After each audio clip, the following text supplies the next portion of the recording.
I'd like to then just move on to our guest of honor today, who, as you know, is Howard Storm. And Howard has a very intriguing story. He is one of those few experiencers who's had a hellish NDE. So it's a little bit unusual, but he's going to go ahead and walk us through his whole story. And so that's going to be very interesting.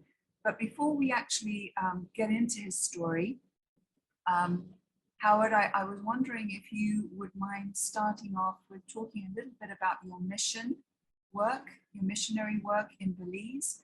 And we'd like to feature some of the paintings that are for sale on your website, which is a means by which you do collect donations to fund the work in Belize. Could we start with your talking a little bit about that, please? Yes. Thank you for the opportunity to speak, and thank you for the opportunity to say something about my mission work, which is my great passion in life right now. I've been going to the same Mayan village in Belize, Central America, which, in case people aren't familiar, it's a small country wedged between Mexico, Guatemala, and Honduras on the Gulf of Mexico. And I've been, since 2001, working with a Mayan / mestizo. Some of the people are Maya mestizo people. And we went there in 2001, and it was poverty that I didn't know existed in the world. No electricity, no water supply, no telephones, no automobiles, and the people lived in very small one-room stick houses with thatch roofs, and made average family income was less than $1,000 a year. And when I'm talking about families, I mean, sometimes there'd be 18 people living in this house, like 15 by 20 or less. No furniture. None of the children had shoes or sandals or anything. It was incredibly poor. So I fell in love with the people because they're the most wonderful people I've ever met. And I've gone there, I've taken groups there 28 times. And right now we've built 76 houses. We've built most of the school buildings. We've built a big Catholic church because they're nominally Catholic. And about 900 people in the village. And we've sent hundreds of kids on to high school, junior college, and to four-year college, and a few kids to graduate school with scholarships. In Belize, education, which is not free, they have to pay for high school, and nobody in the village basically could afford it. Very few kids who graduated from 8th grade ever went on to college. I mean, on to high school, and we've sent hundreds of kids through high school and beyond. Anyways, right now, the biggest project ever undertaken, and we're building a huge community center, which will have a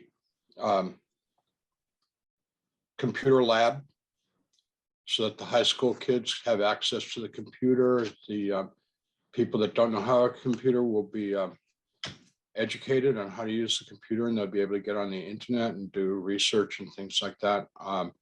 We're having a big women's center, which will be full of sewing machines. The women typically make all their own clothes, and a number of women have had a talent for making clothes and have been making income making clothes and selling them. But most importantly, give women a place to meet and talk and share their wisdom and their stories and their grievances, and empower them. The building will have classrooms. It'll have a nursery. It has a big meeting hall where they can have celebrations, such as graduation parties, baptismal parties, confirmation parties, wedding receptions, etc., etc. And in that big meeting hall, they will have tables and chairs. And one of the things I'm hoping to have in the center is a movie night once a week, using a video projector and DVDs and things like that. And very few people in this village have ever been to a movie theater. There are no movie theaters in the district that they live in. Closest movie theaters would be many hours away. Now, everyone's never seen a movie projected.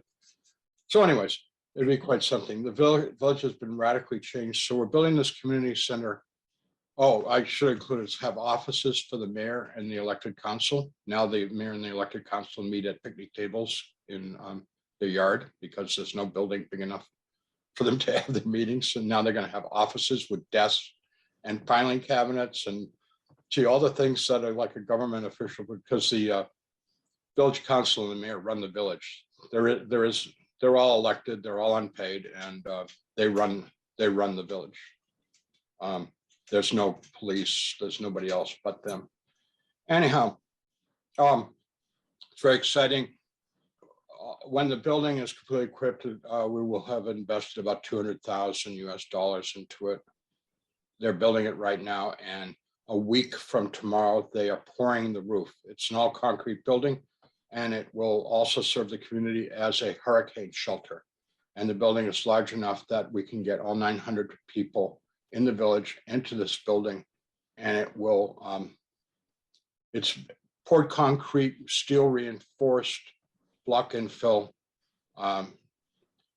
It will survive any hurricane, and they get a lot of hurricanes in Belize, and it's the big fear of the people in the village of being annihilated by a hurricane, and that has happened in the past.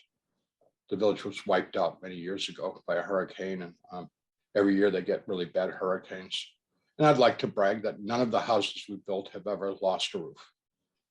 So yay for us, because we build really strong concrete houses. So anyways, wonderful people. This is timely for me to talk about it because I just ran out of money. and I need to raise about 50,000 more. So if anyone, you go to my website, and there's a link to the GoFundMe. And if you go to howardstorm.com, you'll see a link to GoFundMe. And if you go there, you can donate $1, $5, $100, $10,000, whatever it is you feel like doing. And it would be greatly appreciated, because there's a lot of things I love to do in life, and there's some things I hate to do in life. And I hate fundraising, but guess what?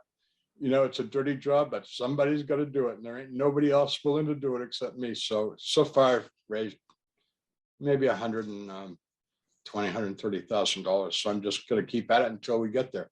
And God's been good. Very good. Well, this is a great opportunity to get the word out. And so you said GoFundMe and then look for Howard Storm. Yeah, if they just go to howardstorm.com, they'll find the link to that. Oh, howardstorm.com. Okay, howardstorm.com. Okay. That's my website. So I'm also wondering, Howard, the 50,000, is that for anything in particular that you're marking it for? Yeah, when we get this building done, I mean, the roof is paid for, but when we get it done, then the big expenses are the plumbing and the wiring and things like that. And we need to buy ceiling fans and ceiling lights. We need to, a little mundane, but we need to buy a whole bunch we need 9 toilets. You know, we need to buy the toilets.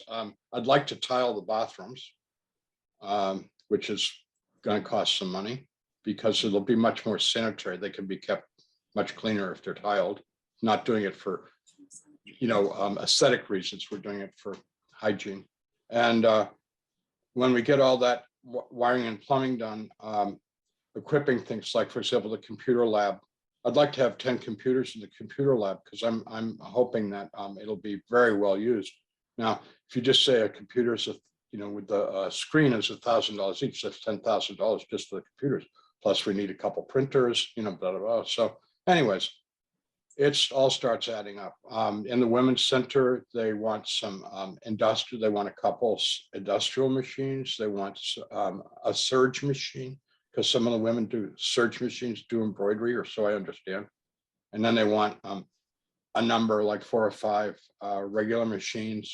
You know, so there's another, the industrial machines are over $2,000 each, etc. So now all these nickels add up to dollars. Do you purchase this equipment in the United States and then ship it down, or do you actually purchase it in Belize? We do both. I have found a patron here who's doing a lot of shipping for us. He's shipping a lot of chairs and tables and cabinets and things like that. But some things we can get just as well there as here, like for example, the computers. And also, I think it's wise to buy the computers down there, because if we buy them down there from a computer store, theoretically, they're going to maintain them and help solve the problems. If I buy them up here, there's going to be a big disconnect of who takes sort of, the responsibility for the computers working. Just quick question before we get to talk about your paintings, and then we'll get started on the presentation proper. You said that you do take groups down there from time to time. Yes. If there were people who were interested in volunteering their time on this project, is there a possibility for them? Absolutely. On my website, it has a contact thing, which is actually a direct email to me. And if they email me, I'm planning a group for May 17th to the 26th. May 17 to 26. Everyone's welcome. And the big project that we're going to do, I'm going to be busy down there doing administrative stuff with the center. So I can't actually participate in the project except vicariously. We're going to paint murals on the inside of the community center and make it a place full of joy and wonder and splendor. That sounds wonderful. So people pay their own way, presumably, to get down. Yeah, it'll be about $1,000. That includes the airfare, accommodation. The accommodation, and it includes lunch and transportation. My biggest expense, or everyone's biggest expense, is the airfare. Second biggest is the van rentals, and then next expense is the accommodations. And we've got a really nice place to stay. The Methodist Church in the city, a half an hour away, has built a guest center. And right now I'm working with making our reservations to rent that place out. So it'll be comparable to staying in a low-end motel in the US. And you have access to a kitchen and private bathrooms and all that stuff, two-door room. $1,000 would include all of that, or Yeah. include that for approximately a week? 10 days. 10 days, okay. And do people need to be artistically inclined if the project is to paint murals? No, because what my plan is that the people that want to design the murals will identify themselves, and then when we get down there and get to know each other a little bit, we'll divide up into teams, and some of them will be the worker bees. You follow the instructions, and the designer will guide the students, if you will. I was an art teacher, a college art teacher at Northern Kentucky University for 20 years. I've done a gazillion group murals, and it works. Some people take the lead and other people follow the instructions. Very good. And will you have other such projects later in the year? Some people, the summers are actually easier for them because they have kids and the kids are off school, etc. Oh yeah. If someone identifies a specific talent, we've done all kinds of things. Like we've always done like a Bible school for children, which is like play and music and Bible stories and recreation, all that stuff. Been enormously popular. I don't know if I'm going to have the talent to do that or not. My dream missionaries is someone that knows how to do wiring, plumbing, carpentry, stuff like that. Every once in a while I get one, and I put them to work real hard because there's tons of that kind of work to do. So if there are volunteers who have those talents, they could come forward as well. Yeah, let me know. And guess what? I'll keep you busy morning, noon, and night. Yeah, very good. Oh, let me just add one more thing. So I always do this. One day we do something not related to work that's fun. So what I'm planning this time is we're going to go to an incredibly beautiful Mayan city called Lamani, which was built about 1,000 years ago. And we'll spend the day there and have a guided tour of it and then swim in the lake. And what is the official language of Belize? Well, it was a British colony up until 1981 when they finally gained their independence. And that was a 100-year struggle, by the way, peaceful. And because it was a British colony, the official language is English. In the village, the language that people speak at home is Spanish. Some of the old people still speak Maya.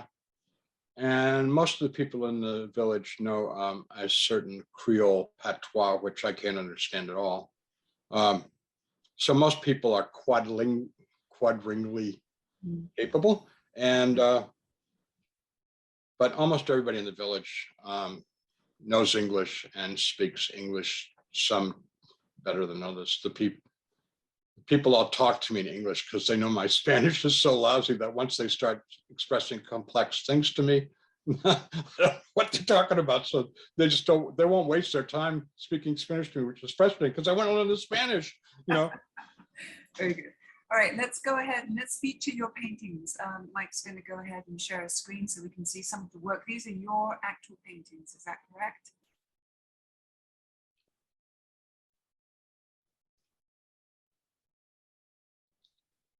Can you see that, everyone?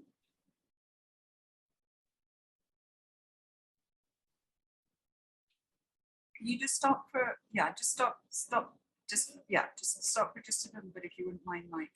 Howard, tell us a little bit about these paintings. These are in case they're wondering what the NFS stands for, is not for sale, which means that they've been sold. So I've had the good fortune of selling paintings all over the world. I've got paintings in Germany, France, Netherlands, Australia, and of course, many in the United States. The ones that have nothing underneath them are still for sale. And as it's said in the original blurb, this is just a small sample of, I've got hundreds of paintings that I've done. So these are your original works? Yeah. Fantastic. And did you start painting these as a result of your near-death experience? Oh no, I've been a artist all my life, ever since my childhood. My mom was an amateur artist, so she got me addicted to it at a very early age, and I've always wanted to be an artist. I went to the San Francisco Art Institute for my undergraduate, University of California, Berkeley for my graduate work, and I was a professor of art at Northern Kentucky University for 20 years before I left and went into the ministry. Wonderful. And so people could purchase these, the ones that are available. Could you give us an idea of price approximately? Is it an auction setup? Is there a fixed price? How does it work? No, each painting's individual, like, so they range from several $100s to several $1,000s, depending upon the size. Like, it depends on how big they are. And like, for example, let me give you, go down a little bit to the 3 red buildings. That's a little painting, you know, and that'd be like $600. So that'd be sort of the low end. The one on my screen immediately to the right of it, the 2 clouds over the lake, that's about 5 feet wide and 3 feet high. And that'd be like $1,200. The painting with the tree that kind of looks like a hand, which that painting 6 by 6. It's not for sale, but I think I sold that for $3,000. That's in Australia. So that gives you a range of some of the range. Were there any paintings, you know, what were some of the first paintings that you created after your near-death experience? Were those influenced by the experience? Are they here? These are all since my near-death experience. And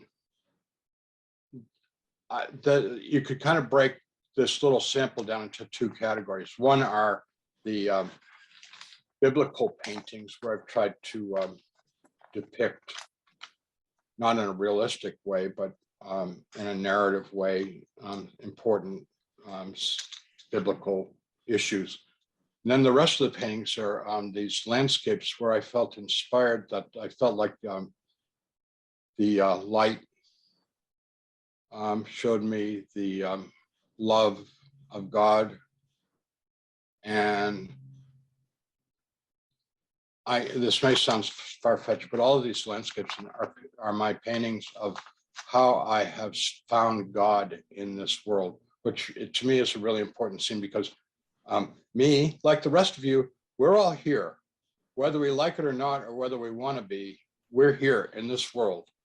And so I'm looking for God.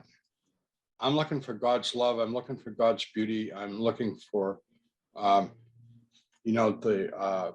splendor of God in the creation. And that's what these landscapes are about. Now, do you have a favorite? And I do see the one that is featured here on the bottom right, large painting. It looks like Jesus. Yeah. Any story behind that one, and what inspired that in particular? Well, the reason why I do what I do is you can't paint a painting of God. I mean, God's way beyond, beyond words and beyond, any ability to paint. So I paint things that can be painted. And one of them is, of course, Jesus. Now, the Jesus that I met, who I believe is also God, he's so splendid. And I've had several experiences besides my near-death experience with him. And he's radiant, but he's still difficult to paint because, for example, Jesus's eyes are full of color and they radiate light. Well, I've tried to do that in my paintings and it has not worked out. So basically, I always give him blue eyes, because as much as I've tried to make them radiant and glowing, he ends up looking kind of scary with these radiating eyes, So I painted them out. So I put the radiant, like in this one, I put the radiance around him. He's radiating his love and the creation. Well, these are incredible paintings. If you could scroll a little bit. This one right here, the little picnic scene. Yes. A lot of people have liked that one. I think I've sold that. Yeah, that's Jesus down in the bottom right-hand corner with a group of children. Yeah, and I just thought, yeah, if Jesus were around, he'd be hanging out at a picnic, sitting on the ground, talking to the kids. That's what he'd be doing. Beautiful. Beautiful. Okay. So thank you for sharing those. This is quite a treat because we don't get experiences who are so gifted in the painting, in the realm of painting, and who actually sell their paintings for donations for good causes. So this makes you quite unique, Howard. So thank you for all of that. So if you'd like, let's go ahead and launch into your story. Thanks. And I just want to this little incentive. Hollywood is making a movie of my book, My Descent into Death. We've been in this process for a number of years, and it looks like it's definitely going to happen in the near future. Warner Brothers owns the rights to the book now, which is the largest movie studio in the world. So right now, my producer is negotiating getting this thing actually made after all this time. And if it happens, I'll be famous for 15 minutes and the paintings will be very valuable. There you go. That's exactly what you need to boost your work, so you can get those, get those computers and get those roofs and all those wonderful things that you want to do. Bless you. Yes. Go ahead. Do you want to tell us what happened on that fateful day in France? Oh, okay. The beginning of all of this. Yeah. Very brief background. 38 years. This was in June 1st, 1985, and I was a 38-year-old college professor at Northern Kentucky University. Very arrogant, atheist. I thought I knew everything. I believed in science and nothing else. Myself and my friends thought Christians were delusional, thought religious people were delusional. We made fun of them all the time, openly. I hadn't prayed in my adult life. I hadn't been at a church service in my adult life. As an artist, I'd visited churches, particularly ones of historical interest, but I never took religion seriously at all. I'd lost all of my interest in religion at between the ages of 14 and 15. Anyhow, so June 1, 1985, we're on the last day of a 3-week art tour of Europe. I've got a group of students with me, and 11 o'clock on that Saturday morning, I had a perforation of the duodenum. Duodenum is also known as the small stomach. It happens after you've got large stomach, esophagus, large stomach, duodenum, small stomach, and then the intestines. Anyways, it perforated. And of course, I didn't note that at the time. It knocked me to the ground. I thought I had been shot by a bullet. The pain was incredibly intense.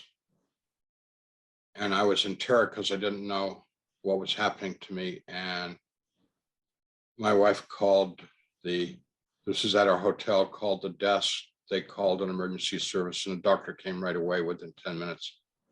He got me up off the floor where I was screaming, cursing, yelling, thrashing, and got me on the bed and examined me. He knew immediately what was wrong. He said that I had to have surgery immediately or I would die. So he called an ambulance. They came right away. They had to carry me because I wasn't ambulatory because of the pain, down from the floor where our room was and into the ambulance. And then we had a wild ride through the streets of Paris going 60, 70 miles an hour. It was kind of frightening. I was taken to emergency, examined by two very lovely doctors who confirmed what the doctor at the hotel had said. I asked them, and they said, if you don't have the surgery immediately, you're going to die. I've talked to many doctors in the United States, and they said I had a life expectancy of 2 hours, maybe 3 or 4 if I was lucky. And I want people to remember those numbers because the story goes on. So at emergency, they sent me to the surgical hospital, which was several blocks away. And I know for certain that the doctors in emergency didn't know that there was no surgeon on duty at the surgical hospital because it was a Saturday. And because it's socialized medicine, the practice was if they had an emergency case come into surgery, they would call around and try and find somebody to come in. So I was put in a room. I was not admitted into the surgical hospital because there was no doctor on duty. So basically, I fell through the administrative cracks. I was given no narcotics, no sedatives, no medication. Here's a English word that I hope people understand. Nothing. I didn't have a pillow. I didn't have a blanket. I didn't have a top sheet. No one took my temperature. Nothing. And I was left there in the room, and there was my wife. And the pain, which had begun as a localized pain in the center of my abdomen was growing and growing until eventually it was from my shoulders to my groin. The same pain, this pain that was like, you know how they tell you, describe your pain on a 1 to 10? I'm talking 10 here, okay? And if you talk to any medical person, they'll tell you that, having a burst stomach, small stomach, the stomach acid, hydrochloric acid, and the digestive juices are migrating throughout your abdomen. And basically, what I was doing was I was digesting myself on the inside. It hurt, felt like fire. About once an hour, a nurse would come in and say, "Ça va?" which is colloquial French for "How you doing?" And I would respond, "I'm dying. I need morphine. I need a doctor. S'il vous plaît." And they would say in French, sorry, nothing we can do. We're trying to get one. Okay, I entered, this started at 11 in the morning. I was at that hospital at emergency at 11:30. I was in the surgical hospital before noon. 8:30 that night, do the math. I'm in really bad shape. Every doctor I've talked to in the United States says it's a miracle you're alive. You shouldn't have lived that long. Nurse comes in and said they were very sorry. They were unable to locate a doctor and they were trying to get one the next day, Sunday. For hours, I was doing one thing, totally focused on trying to breathe, which became increasingly difficult. Because I didn't believe in life after death or God or prayer or anything like that, I was terrified of dying. I was 38 years old, like, it's not my time. This is wrong. You know, this isn't supposed to be happening to me. Totally focused on breathe in, breathe out. It was becoming harder and harder to do that.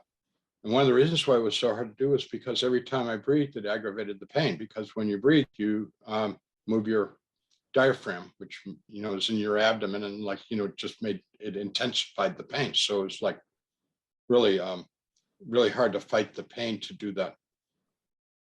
I was exhausted, like totally exhausted. When the nurse told us that they would try and get one the next day, she left the room, and I said to my wife, it's time for us to say goodbye. Because I was done. You know, I can't do this anymore. And so she cried, and I told her to tell my parents I love them and my sisters and say goodbye to my friends and all that stuff. And she sat down in the chair next to me and cried, and I went unconscious.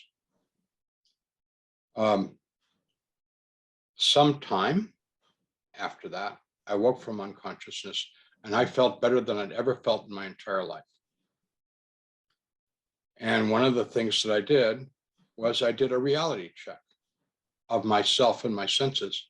And I found that my sense of smell, my sense of taste, my sense of touch, my sense of hearing, everything was greatly heightened. But most importantly, my vision was radically changed. For example, I no longer had limited depth of field. I could see everything in focus, both near and far, in great detail. My field of vision, which is for all people 160 degrees, that's your field of vision. Mine was 360. It was pretty weird. And I was like keenly aware of this. Now, one of the things I want to say about near-death experiences, which I think you'll hear from many near-death experiences, what we call reality is a little thing. Okay. I have a goldfish pond in my backyard with 100 goldfish in it. They've gotten quite big, by the way, because I've had them for 10 years. Their reality is that little pond, such as it is.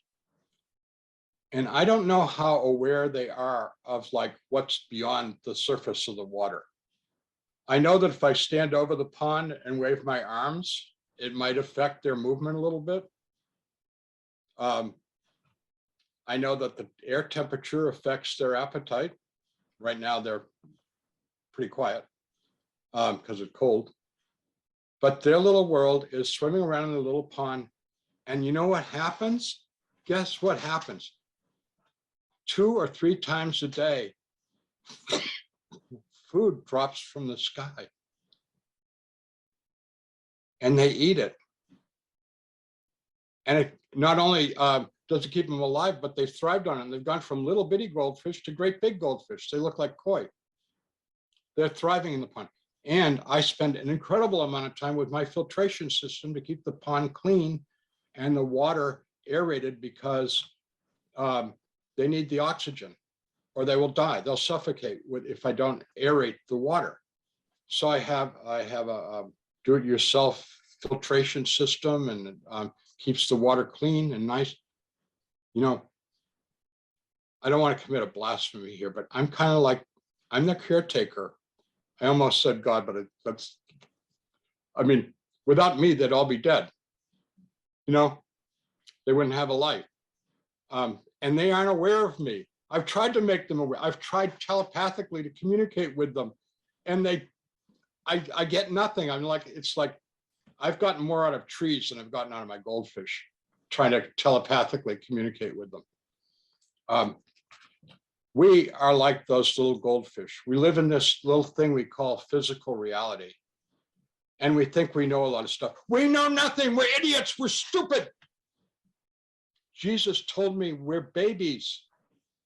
When we go to heaven, we're going to laugh at what we thought we knew. It's so little. Yet we're so egotistical and arrogant. And I include myself in that description. You know, I think I know lots of stuff. Jesus said, wait till you get to heaven. You'll have a lot of fun understanding what you didn't really understand that you think you understand. So the near-death experience is going into, some people call it the supernatural world. Some people call it the greater reality. Some people call it into God consciousness. I mean, we have lots of names for it. There's a whole nother level of being beyond what we know as time and space and the physical universe. That's so much more complicated and so much more wonderful. And when I died, and I know we call it near-death experience, but I know that I died, but I won't go into that whole argument. I experienced a whole new state of being. And one of the reasons why I do what I do now, like the paintings and like meditating and like praying and like being in the church choir and blah, blah, blah, all the things that I do, is like I like to touch, I like to connect to that other reality. You might call it Christ consciousness, God consciousness, whatever.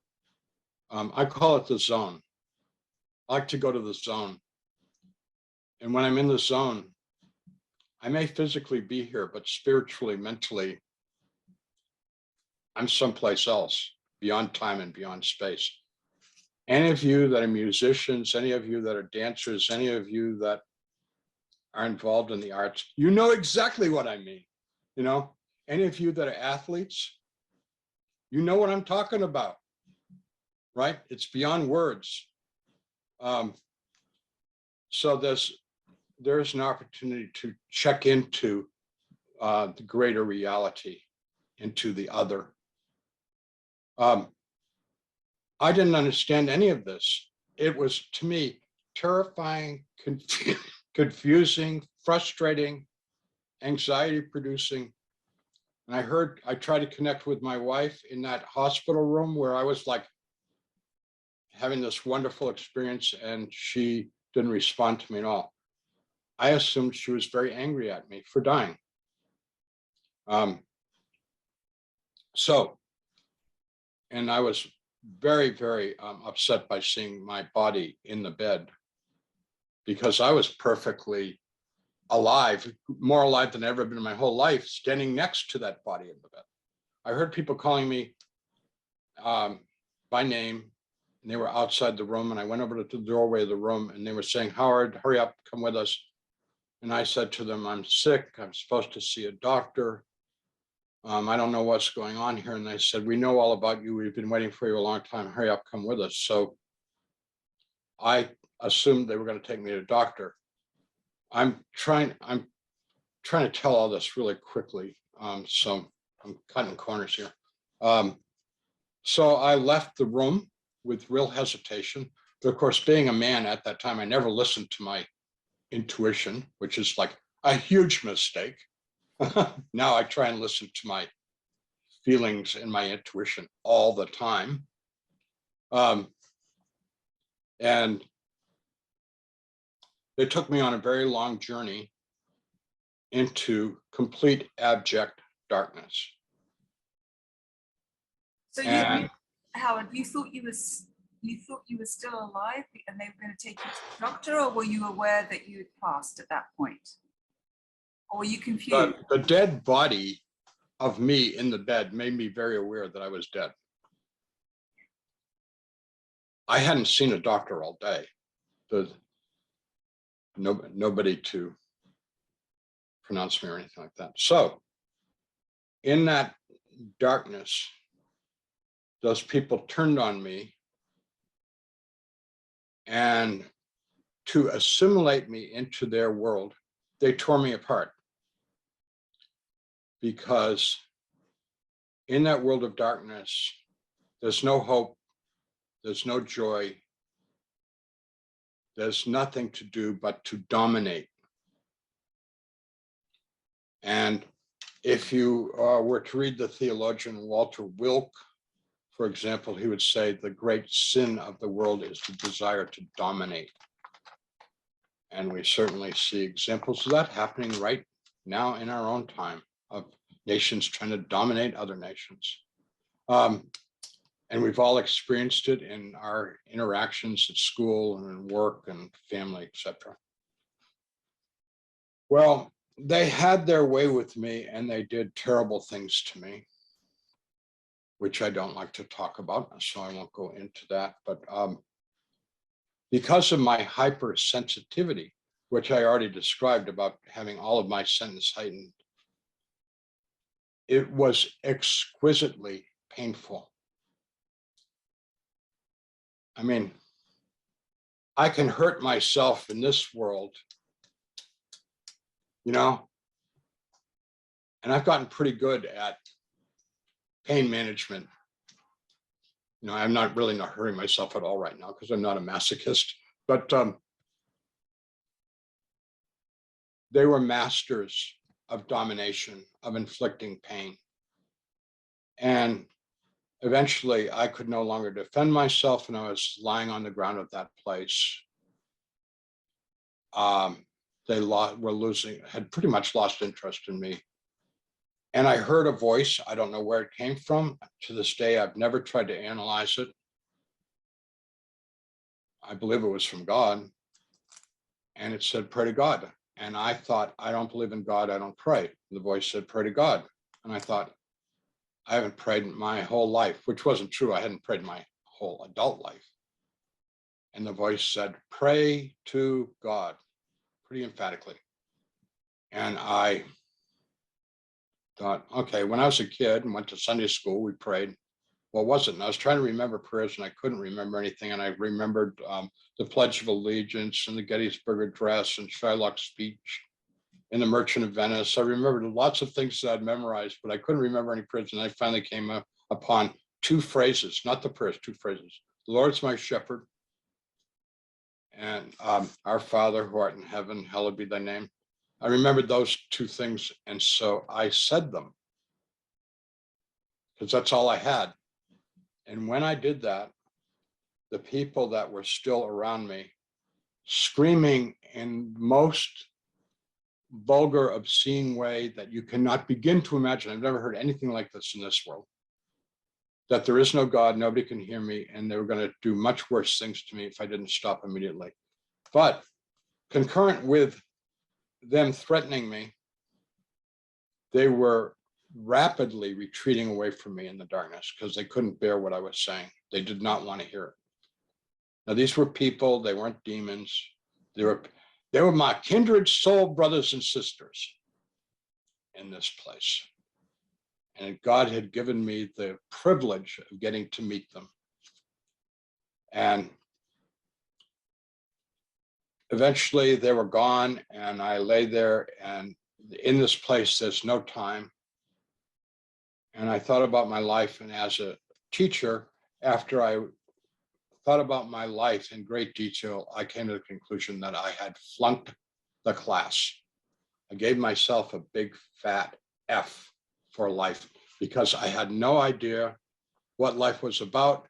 And although I had had the self-delusion of being some great artist and gift to the world, I knew that I was a little nothing in a nowhere place in Kentucky. I mean, it was like just a, you know, I had spent my life in this delusion, thinking that I was something when I was nothing,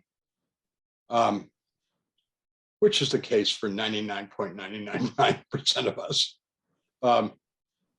And the only thing I knew was I didn't want to be in this place with those people. And as I was sinking deeper and deeper into despair and hopelessness, a vivid memory of me as a child sitting in a Sunday school classroom singing Jesus Loves Me came to me.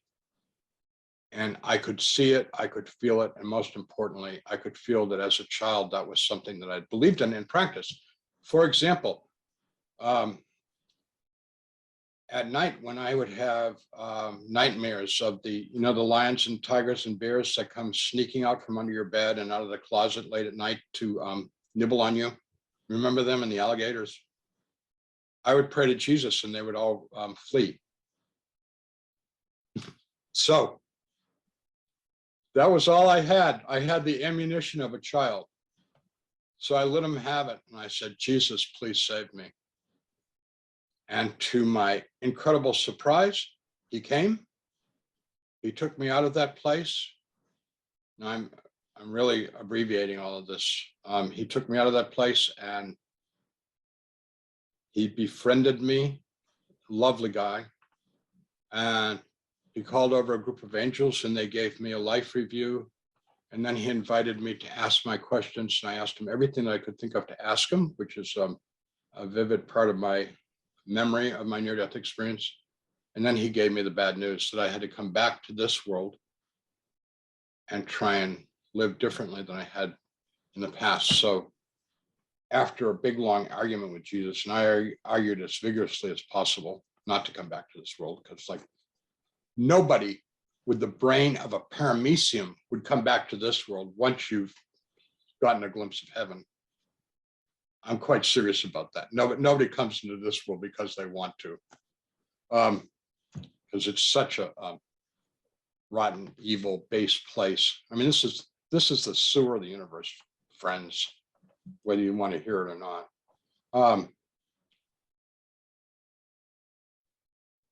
I agreed to come back because Jesus told me that that was what was best for me to develop my character. And here I am. I was back in the body, back in the pain, back in the hospital. And immediately when I came back, nurse came into the room and said, a doctor has now arrived. This was 9:00 at night. She said, a doctor has arrived at the hospital and you're going to have the surgery. They prepped me and I had the surgery at 10:00. And the next morning when I woke from the surgery, I knew that the most important thing in my life had happened to me. And that somehow I was going to have to respond to it. And I didn't have the foggiest idea of what to do because I'd spent 38 years building this persona, this person. And now I was going to have to deconstruct it and build a new person. Like, I don't want to do that. I mean, nobody wants to do that. That's like, who wants to do that? I've got 38 years invested in this and like, now I got to tear it all down, start all over. So anyways, that's what I've been doing since 1985, is deconstructing the old self and trying to build a new one. And it's interesting because, well, I'm 75 years old, which I think is old. Some of you people may not agree, but trust me, I feel old. My knees feel old. It's hard doing that self-analysis and having that insight and trying to change yourself. And I'm still learning about me, who was formed as a boy in a very dysfunctional home in Massachusetts back in the 40s and 50s and 60s. I'm still trying to, how those things shaped me to this day, for good and for ill. And I'm still trying to work on my connectedness to God. After my, obviously, eventually I got better. No thanks to the French hospital. I came to the US and went to a hospital. Was in a hospital in the US for months, very, very sick. And when I got out, one of the first places I went to was a monastery because I wanted to become a monk so I could spend my days praying. So I went down there. I went to the Abbey of Gethsemane, which is a Trappist monastery in Kentucky. And the brother who I was talking to said, "Are you married?" And I said, "Yes." He said, "Do you have children?" And I said, "Yes." He said, "Go home and take care of your family. You don't belong in a monastery." Huge disappointment. So today I'm single and I live alone with my dog, and I finally get to be a monk. Unfortunately, I'm not in a community of monks, so I don't get it to experience the disciplined life of a monastery, but I'm trying to do my best of living a life of prayer and useful activity, in peace and harmony with the world around me. When I went back to the university to be an art professor, I loved the students, but I no longer cared for the university world. I read once that the reason why the politics at a university are so petty is because the stakes are so small. There's a lot of wisdom in that story. I was a department head at the university for 7.5 years. If any of you have ever had a job in your life, you know that there's a lot of politics that go on, and the politics of the university are awful and they're petty. And I fell in love with the church, which has, of course, got human beings in politics too, and it's got its own problems. Believe me, 30 years, I know all about the problems of the church, but the intention of the church is trying to connect with the other, with God, with a higher understanding, which isn't always the case at a university. So, as much as I could encapsulate all into a brief statement, there it is. Now, personally, what I really love to do is Q&A, questions and answers. And I know that this might be a little bit early in that, but since I somehow managed to when I used to tell my near-death experience, it'd take me 3 hours. But I've been talking about it for a long time, and I managed to be able to condense it down to the 60 parts. If anyone wants to know more detail, there's lots of places where I give my testimony on YouTube, lots of them. Just look up YouTube Howard Storm and you'll find dozens and dozens of places where I'm interviewed. Or you can read my book, My Descent into Death, which describes it in more detail. But I would love to engage in a conversation. Absolutely. Thank you. So I have lots of questions, and I'm sure our members will have questions as well. So please go ahead and start writing those questions in the chat, or raise your hand if you'd like to ask them verbally. So let's start with Paula's question. Going back to the wonderful people in Belize at the beginning of your presentation, what about the people caused you to say that they're the best people you've ever met? Curious thing in this world is, and this has been observed by a lot of people, this isn't my own experience. The poorer people are, very often you'll find them the most generous people. Like, let me just give you a couple of factoids since I was a pastor. The people that give the largest percentage of their income are the poorest people. The people that give the smallest percentage of their income are wealthy people. Isn't that interesting? My experience, and I've been to China, I've been to Africa, I've been to South America, Central America, all over Europe, all over the United States. And my experience is that the people that live simple lives, I don't like the word poor, because they're not poor. Actually, they're rich, just not material things. People that live simple lives tend to be spiritually more advanced than a lot of wealthy people, sophisticated people. It's strange, isn't it? Why is that? I don't know. The people in the Mayan people that I know in St. Victor, one is that their culture was deeply spiritual. They had a spirituality that was thousands of years old, which they practiced and lived. Unfortunately, much of that is lost because of our European oppression of their culture. But it's still part of their lives, and you can feel it with them. They're incredibly kind people, and very, very generous in their love of their neighbor, of their village. I mean, everybody shares everything. It's like unbelievable how they share anything. They're very, very terrible idea of private ownership of things. They'll just give stuff away. It drives me nuts because, you know, I've tried to build some businesses there and they give everything away. It's like, stop giving this stuff away. We're trying to, you know, I want you to turn into a selfish, greedy entrepreneur and build a business. And they like, oh, well, somebody needed it. Somebody needed the table saw, so I gave it to him. Somebody needed my, you know, drill press, so I gave it to him. You know, give me a break.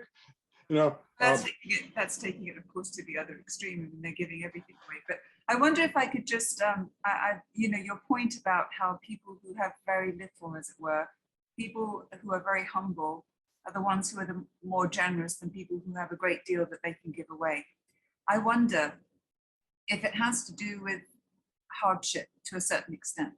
Yeah. I think one goes through adversity, one becomes very sensitized to what that's all about. And when you see other people going through it, your heart goes out to them to a certain extent because you know how it is, you know what you've been through. Yeah, makes them more empathetic. Yes, and so I wonder if it really is about that, and that people who are extremely wealthy, who do have bags and bags and bags of wealth, more than they could possibly really do anything with in a lifetime, perhaps just haven't necessarily suffered the same type of adversity. I don't know. I'm just I don't know, because one of the things that pastors learn pastoring is that everybody is suffering. There's more suffering in the world than anyone can begin to imagine. And one of the terrible responsibilities of pastoring is that when you get to know a congregation and people trust you, they come in and they unload their secrets on the pastor. And it's like, you know, I mean, I've done counseling sessions and I've been crushed emotionally. And I'm trying to be a good listener and trying to be a good pastor. But I mean, there's times when all I want to do is go to bed. You know, I can't, you know, I'll give you a tiny little example of what I'm talking about. One of the things that pastors do is they go to nursing homes and visit shut-ins. That's what we all do during the week. We do those visits. We don't talk about them because what's to talk about?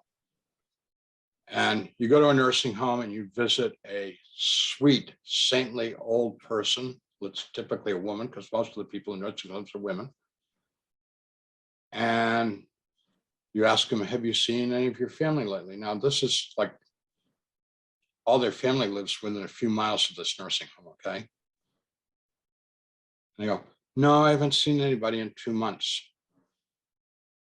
Now, these are the people that I see in church, these families, extended families, they come to church. They tell me how much they love grandma who's in the nursing home, how much they mean to her. And she hasn't had a visitor I'm the first visitor in 2 months. I want to get out a baseball bat and go attack some people. I mean, it makes me angry. Obviously, I can't do that. I don't do that. I'm just talking about, there's an impulse in me that's like, how can you abandon grandma? You know, she's bedridden. She doesn't see anybody. She doesn't do anything except for the attendants that come into her room. What goes on in the world is a lot of it's worse than we can imagine. There's good stuff too, but you get exposed to a lot of bad stuff. Can I speak to that? Because it just brought up a couple of things for me. I mean, I agree with you. It's very sad that grandma is by herself when there's family very close by. I get your point. I wonder sometimes whether we don't speak up enough about what our needs are. and that sometimes because of that, our children don't really understand. Now, you would imagine that the kids of this lady you're talking about would understand that, you know, she gets lonely and she needs company from time to time, and she would appreciate it. But what I've understood with my own children, and they're really still very young, and that is I really do have to spell things out to them. You know, on the one hand, I expect them to get it, but on the other hand, if I've never really covered it with them, they don't necessarily get it. And it's only after we've had a conversation about something that I've started to sensitize them to the topic, could be anything. And then they start to connect the dots, and then they start to become sensitized to it. So in this lady's example, I just wonder whether she hasn't really made it known, and she has assumed. No, she makes it known how lonely she is and she wants more visitors. Okay. Well, then That's that's not, no. okay. So You that's haven't done different enough then. nursing home visits. That's all they talk about. Okay. That's different than if the family is very aware that she could use the company, and then for whatever. They don't want to go because it's depressing. Okay. So now you're really And getting to the crux of their that. own tautology, their own fear of death, because they know grandma's dying by little tiny increments. I see. They don't want to be around death. Right. One of the things I've gotten to do as a pastor is you have someone who in the hospital, typically an older person, in an absolutely hopeless situation, you know, and the doctors and the nurses are, well, we can put them on life support, you know, put them on a ventilator and stuff like that. And, you know, we might be able to keep them alive for a few more weeks. And then I talked to the wife and she says, George wouldn't want that, you know, let George go. And so then I get to one of the grandkids and they go, don't kill my father, do everything you can to keep him alive. You know, and so what I have done as a pastor, and I've had to do this with my very own sister, by the way, which was like no fun, was, okay, time to pull the plug and let him go. This is only going from bad to worse, and they are suffering terribly. Why do you want to prolong it? People's fear of death drives them to do irrational, cruel things to their family. Undoubtedly, and that's where our culture isn't really very good about talking about death and facing it responsibly, maturely, without fear, etc. You make a very good point. That's one of the, I think one of the contributions that NDEs make. I believe that near-death experience are a little part of raising the consciousness about life and death and what to experience afterward. I believe that when people die, if they are loving,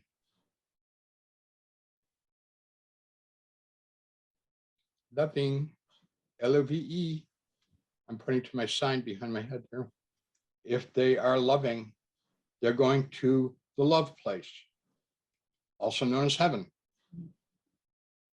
which, by the way, I can support this argument with lots of biblical scripture, but I won't go there right now. Just and if you aren't loving, you don't go to that place, and you go to a place where you get to experience what you've always wanted, which is no joy, no hope, no faith, no God, no love.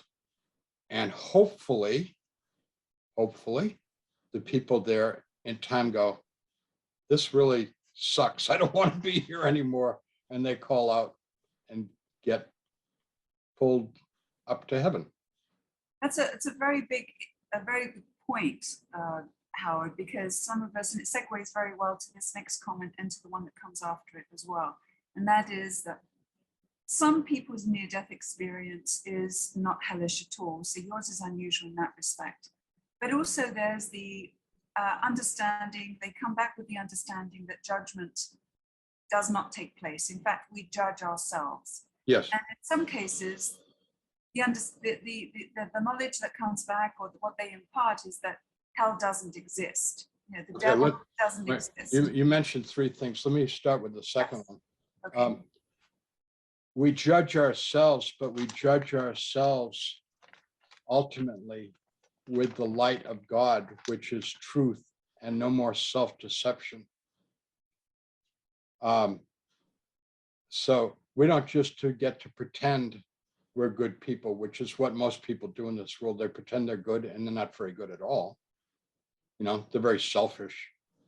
But the judgment is we deal with the truth of what we live. My life review, and I found this to be true with every other near-death experience who had a life review that I've talked to, is like you get to see the truth of the effect that you had on people and why you did what you did. It's really devastating, the truth, because we deceive ourselves with our very, very biased sense of our own history. And when you have a life review, you get to see the reality of it and the impact that it has on other people. Hell not existing. There's a place of loving people and there's a place of unloving people. And I don't care what you call it, but it does exist. One of the things we do as a parent is we try and teach the children that their actions have consequences. Do not run out into the street without looking to see if cars are coming. Don't turn on the stove and see if it's hot with your hand. We teach people that your actions have consequences. And one of the great delusions in this world, and it's becoming more true than ever in our society, is that you can say whatever you want and do whatever you want, and it doesn't matter if it gratifies your feelings. And one of the things that I found very discouraging is in our national life, there's no longer any distinction between lies and truth. And I had this weird idea that truth was important and lies were not good. And that distinction is disappearing in this world. And I don't know what's going to become of this world. I have several grandchildren. Most of them are adults. And they don't like lying. They're truth-telling people. And they have really good, kind hearts and good natures. And so, I don't know, maybe it's just the older generations that are going into this complete state of not distinguishing between truth and lies, but I don't see the young people buying it. I think that they have a more intuitive sense of what's true and what's false. So you brought up three things. So can I just ask you about, okay, so you made the point that we judge ourselves, but the life review is revealed to us with God's absolute, shining an absolute pure and real light on it. In other words, there's no hiding. Right. The good or bad, you'll see it for what it really was. Yeah. Can I give you an example? And the impact. I love examples. And the impact it had on people at the time. And that, I don't want to lose this thread, but please give us an example. Okay. My father and I hated each other as I became a young teenager, a tween, 11, 12 years old.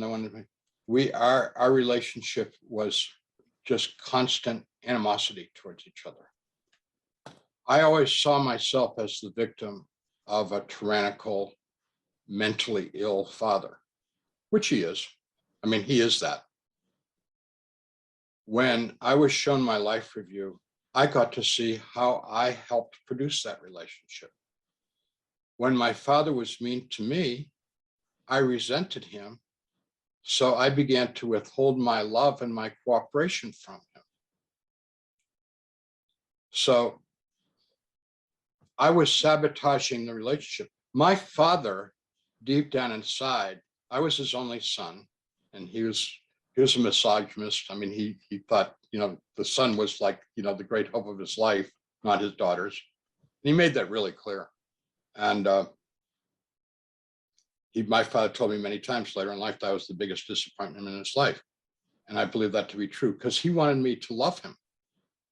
He wanted me to respect him. He wanted me to follow him, except that he was incapable of doing those things because of his upbringing, growing up in the household of an extreme alcoholic, my grandfather, whom I adored.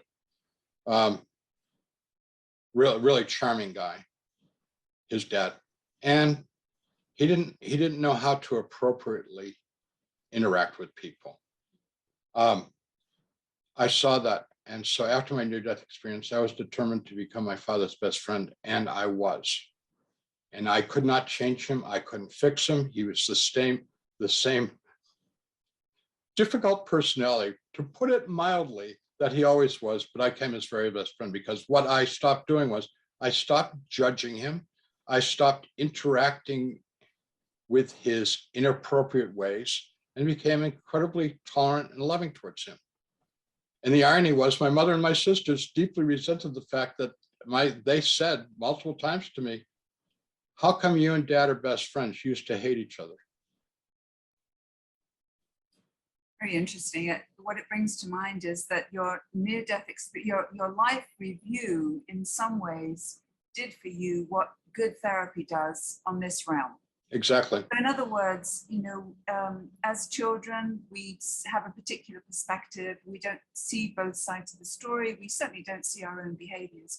What was brought forth to you was how your own behavior was compounding the relationship with your father and in fact actually making it worse. Yep. So you played an important role just as your father did, but it wasn't solely your father. Well, that's what good therapy does. And so you become more aware of your own patterns and your own behaviors. And that's when you can sort of escape from what it was before, where you're locked into that in a particular type of dynamic, and then approach it more as an adult with fresh views on the subject. So that's really interesting because I've never heard that before. I've heard many, many life reviews, as you can imagine, but I've never heard one like that. So this is why I adore examples, because what you're telling me really is that the life review reflected something back to you that helped you with your relationship back here with your father, which is what good therapy does. So that's really extraordinary and really interesting. Thank you for sharing that. Let's go back to this idea that, there are two places on the other side. One, one which we typically call hell, one which we typically call heaven. You called it something else. And in other words, who you are and how you want to be determines which one of those two you go into. I think that's what I heard you say. Now, a question we have from Carmen here is the beings who tormented you, who do you think they actually were? And in which I know who they were. Do they exist? I don't think who they were. I know who they were. They were people just like me. And Dr. Spock, I believe, is the one who introduced the concept of giving children by themselves time as opposed to beating them. God does not punish anyone ever. God is not into punitive justice. God is into restorative justice. He is not into retributive justice. And I can assert that biblically. I'm not going to spend the time doing it now, but that's a lot of theologians are using those terms, restorative justice as opposed to retributive justice. Retributive meaning punishment, restorative it means rehabilitation. Yes. And in places like Finland and Norway and Sweden, they do restorative justice, and it's working in their penal system. In the United States, it's all punitive. It's a disaster. And so you have to cure something and heal something with love. You don't continue to punish the wrong deed. What the alternative to heaven is restorative justice. There's all kinds of realms of not heaven. Okay. The Catholic Church, for example, talks about purgatory. Protestants don't like the term. They don't know what it is and they don't talk about it. But anyways, let me be Catholic for a minute, which I'm not. I'm a Protestant minister. There's many things about the Catholic Church that I love and adore and wish we had in the Protestant Church. Purgatory comes from the word to purge, to purify, to perfect, which comes from the Greek word P-U-R, fire. The Bible says God's love is like a refiner's fire. Sometimes people have to go through the fire to be refined, because what God is looking for is the pure love, the pure gold, and get rid of all the dross, all the junky stuff. And so what is hell like? There's thousands, millions of different kinds of situations. You asked about what the people are like there. They're people that have rejected God, rejected God's love, and rejected the idea of living lives of love / kindness. I like the word kindness because it's got kind of little meat on the bone than love. Love's become so overused and so vague. I mean, it's the operative word. It's the appropriate word. But the problem is that people, oh, I love your glasses. I love your scarf. I love the chair behind you. You know, I'm not talking about sentimentality. I'm talking about love as in how we interact with other people. It's action as a verb, okay? Not as an adjective. And that kind of love is what we were put in this world to be. Jesus told me this. This is from his lips, my ears to you, my lips to your ears. You're getting it from the straight guy. We were here to love one another. He says it many times in his ministry. That's our job. And he said, if you do it, you're going to heaven. And if you don't do it, you're not going to heaven. Now, can you get to heaven? God's desire is for everyone to go to heaven. Whether they will get there or not is between them and God. And I don't want to venture into realms where I'm pretending to be God, because that's a bad thing. That's a no-no. That's called blasphemy, and I don't want to do that. But you know, the Bible says for God, for man, all things are impossible. For God, nothing's impossible. Jesus said that. If there's a way to reform a person, to rehabilitate a person, I figure God knows how to do it. It might take a very painful experience. It might take very little. In the Catholic Church, they believe that everybody, they believe that everybody goes to heaven. That went to purgatory. Everybody that goes to purgatory goes to heaven. And they believe that there's some sins that are so bad that you'll never make it to heaven. That whole notion has evolved a lot in the Catholic Church in the last 100 years, and it's still being changed in the Catholic Church by the theologians. So anyways, purgatory is a process of purification. It doesn't necessarily mean painful. If you asked a Catholic priest if Mother Teresa, Saint Mother Teresa, went to purgatory, they'd say, yes, everybody goes to purgatory. What did she experience purgatory? I doubt if she experienced anything painful or distasteful. It might have been just a little bit of, you know, whatever she needed to become, because the Bible says that we will become like Christ when we go to heaven. How do we do that? It's going to be a process. God does not do abracadabra magic. And one of the sick things in our society right now that I very strongly disagree with is magical thinking. And part of magical thinking is like, I die, I go to heaven, and I'm going to be Christ-like and perfect in every way. No, sorry, that's infantile thinking. That's magical thinking. When you go to heaven, you're going to go through a process of becoming more and more perfect all the time, more and more holy. And Jesus explained that to me, and I'm looking forward to it. I'm looking towards my development of becoming a holy man, a perfect being, a perfect spiritual being. Because let me just say this last thing. We are not physical beings. We are not physical beings. We are spiritual beings having a physical experience. We came into this world to have this experience. And when we leave this world, we go back to being the spiritual beings that we were in the first place before we ever came to this world. And we are to develop as spiritual beings. And the Bible says, and Jesus told me that as we develop as spiritual beings, we will become higher than the angels. Let me just jump in because to me, there's been a revelation here that's a bit of a bombshell from what you've said previously, Howard. Because what I think I've heard you say is that there is, heaven and hell, as it were, and the difference between being one in one place or the other really depends on the individual, not necessarily God. No, everything depends on God. There's nothing that doesn't depend on God. Well, okay. Notwithstanding, of course, everything depends on God, but just bear with me here for just a second, because I'd like to tease something up that I think might be important. God has given us free will. Yes. Of course, has given us free will, and it sounds as though we take that free will to the other side. Yes. And if you do not want to accept Source, God, Jesus, kindness, love, everything that we associate with heaven, if you will, you reject it in your own personal philosophy, then you'll go to this other place where everything is lacking that.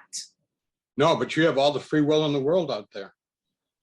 But that's my point. My point is that there are souls that transition to the other side and still don't want to accept God and everything that God represents and everything that God is. So they get to experience the consequences of that. That's my point. That's my point. So my point here is that there's free will even to that extent. Yes, absolutely.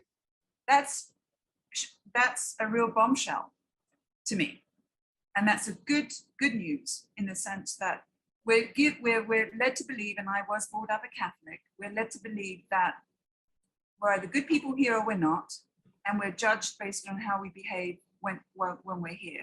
And God is the one who has the final word. In other words, we really don't have a say. God obviously has the final word. That's a given. But here's an important key to all this. The Bible says that humans judge by appearances and God judges by the heart. Now, one of the things that I have learned pastoring churches for 30 years is that I don't know a person's heart. I know their appearances. Okay? Like I see an attractive person and I'm immediately attracted to them because they're attractive and I think they must be a nice person. And then sometimes I find out I misjudge them and they're not so nice. I see a homely person, a dirty person, a person that I feel revulsion for. And I come to find out they're wonderful and I love them, but I know that I don't know a person's heart, but the Bible says God judges by the heart, not by our actions or by our appearances. So, that once again should be a humbling thing. So what I try and practice is I try not to judge people at all. And you know what? And you know what I get by not judging people? Most of the time, I get delightfully surprised at their goodness. And some of the times, I get used, abused, victimized, and hurt. If you're looking for a victim for a scam or a con,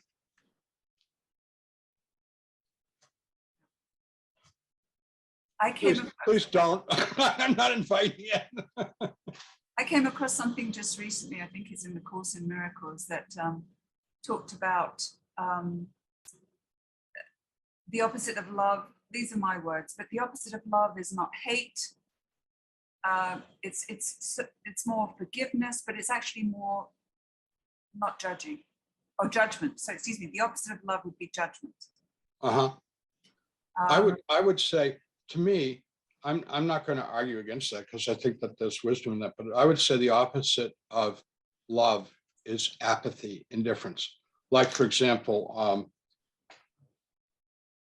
here's what I would use as an example of the opposite of love. You're walking down the street and someone has just been in a car accident or a medical emergency, and they're lying in the gutter, bleeding, you know, half unconscious. Matter of fact, this happened to me. I was driving on the road in Massachusetts, of all places, a few years ago on vacation with my wife, and we came upon a motorcycle accident that had just happened. I mean, we were, you know, minutes before this motorcyclist had been, you know, annihilated by a vehicle, which drove off, by the way. And he's lying there, and the side of his head was all bashed in. It was pretty evident that it was critical, that he wasn't going to make it. But we were like the first ones, you know, on the scene. As we were there, a couple other people stopped their cars and showed up. This guy, his motorcycle was smashed. He was smashed. He was not responsive. Okay, but he was still alive. Like I said, the whole big part of his head was like bashed in. And I knelt over him and prayed for him, told him God was waiting for him. The angels were going to take him to heaven, and that his suffering was coming to an end.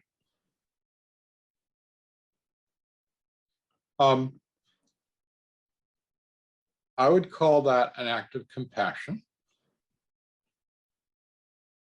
And the people that saw that were like, ooh, gross, I don't want to be involved. Indifference, you know, ugly, nasty, who cares? Probably deserved it anyways. Driving a motorcycle, those are despicable people anyhow. That's what I call the personification of hate. Being angry at someone is not hate. You know, like if you and I had a fight, let's just pretend, because we're not going to have a fight, okay? But let's pretend we had a fight. You know what? We're interacting. We've taken opposing stances on something, like what color to paint your wall. You know, I'm saying green and you're saying yellow, right? And we start fighting about it. That's not hate. You know, you want to plant, you know, marigolds in the front yard, and I want to plant petunias, and we have a fight about it. You know, so you know, that's actually, it's a form of love. It's a form of passion. You know. Yeah, and sometimes anger is actually hurt. Sometimes it's you don't feel heard, you don't feel validated, you feel offended in some way. That's not the opposite of love. There's obviously passion, there's obviously feeling there are emotions involved. So I would agree with you. Okay, so I'm just saying, I mean, just to summarize, I'm saying that if you don't care whether I live or die, you know, you don't care whether I'm suffering and there's something you could do about it theoretically, right? That's the opposite of love. Yeah, I would agree. I just came across this idea of judgment versus love, and I just thought it was very interesting. So I just wanted to share it, but I have to agree with you. In the interest of time, and we do have lots of questions still, so I want to push on. So we have a question here from Natalie. We've sort of touched upon this, but I think it's worth bringing up. I'm confused when I hear the different NDEs. Some say that the source doesn't judge and that there is no hell, that even if one misbehaves, one is forgiven, like Hitler, for example. And others like you say there is hell because we behaved badly. Who should I believe?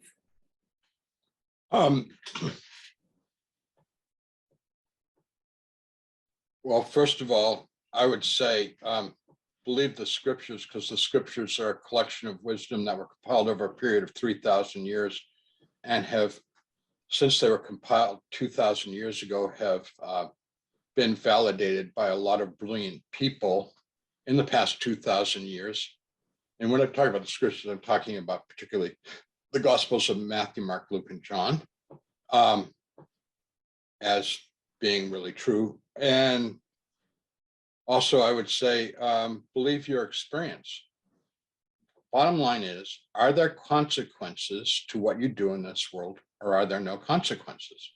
Now, you said people are forgiven. Anybody can be forgiven anything, but forgiveness is not something you just get. You have to do introspection. which I do every day. Every day I do self-examination of what have I done well and what have I done that badly. And believe me, every day I do some things well and some things I do badly. And there are things that I deeply regret that I've done. And I have told God that I have done these things and I regret doing them. And I am going to make my very best effort to not do those things again. That's forgiveness. Forgiveness is not abracadabra magical thinking.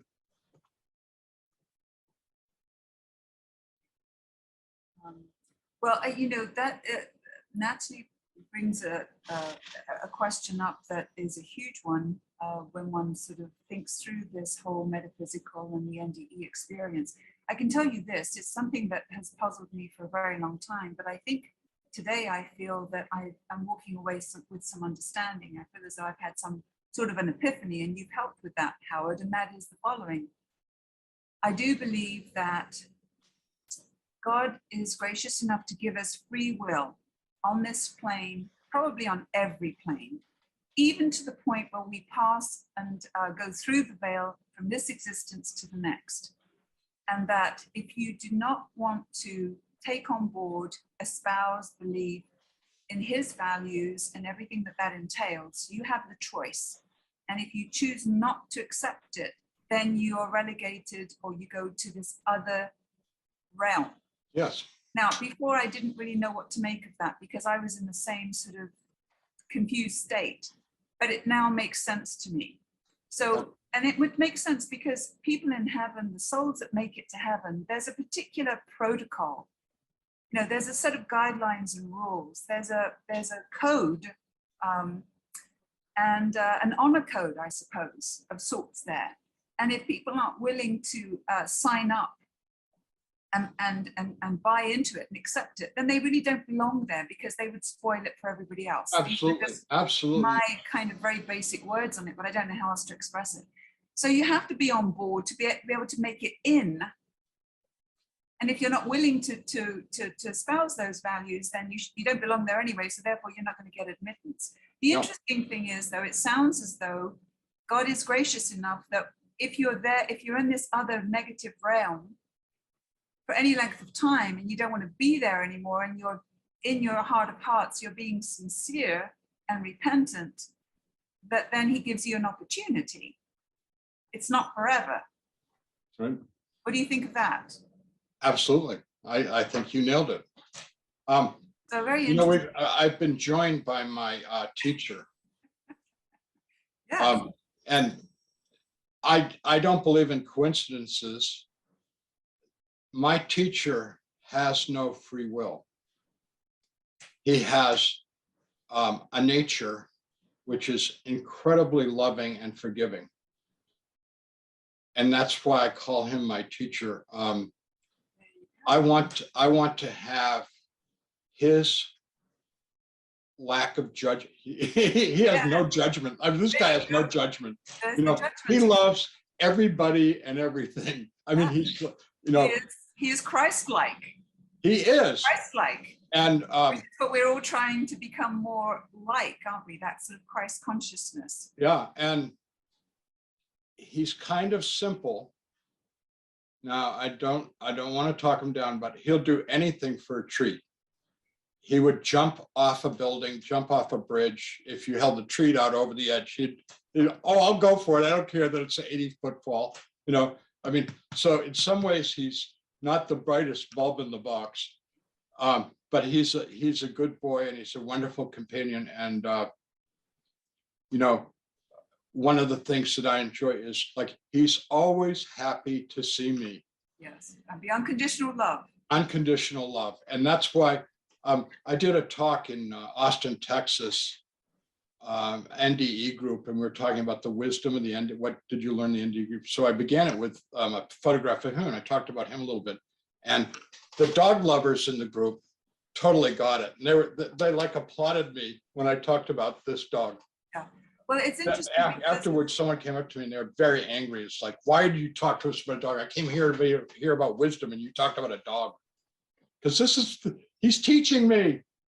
He's definitely, and that's a very good point, because pets, can be teachers in that respect. Something else that you brought to light for me today, and that is that, you know, you say he's not sort of the brightest because he would jump over a cliff, as it were, to get a treat. Who knows if he actually would, but okay, fair enough. But the thing is, it tells me that it's this whole exercise is not about intellectualizing overthinking.